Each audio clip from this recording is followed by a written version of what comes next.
Let's get more on this and go to Tel Aviv and speak to Franck Charnas, who is an expert on African affairs. Franck, many thanks for joining us today. Give us your take on what is going on in Ethiopia. How bad is it? Well, the situation is very bad, acutely bad. Some estimates have it as 18 million people in need of food aid, with more official statistics having it at 10 million. But the situation is exacerbated by the government's unwillingness to declare an emergency and the government's unwillingness to use words such as famine or drought, which, as we know, carry with them particularly historical context in Ethiopia. So you believe that this is part of the problem, that the Ethiopian government has let the people down? Well, part of the Ethiopian story is development and coming out of drought and becoming the lion of Africa, becoming the most powerful country in that region.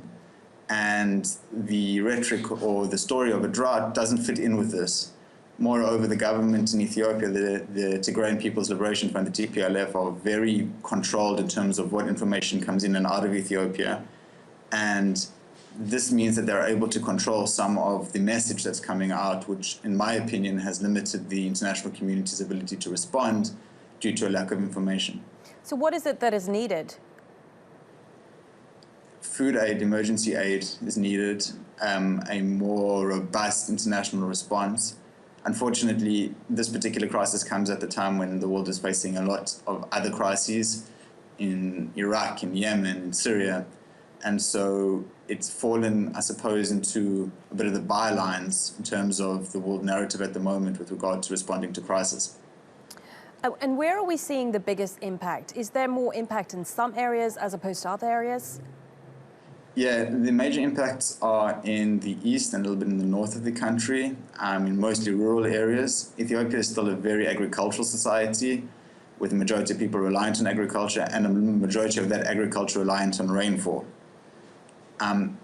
In the more affluent city in Addis Ababa, appears to be less affected, and in some of the more robust agricultural areas, especially in the south and towards the west, there appear to be little effect, or much less effect, rather. Franck, is it not possible to learn from previous mistakes, from previous droughts? Because, of course, we saw that severe famine in Ethiopia about 50 years ago. I mean, is there a way of countering this in the future? Well, to be fair to the government, they have made significant strides towards countering this in terms of there is now a newly created railway line that will enable aid to reach famine-affected areas much faster.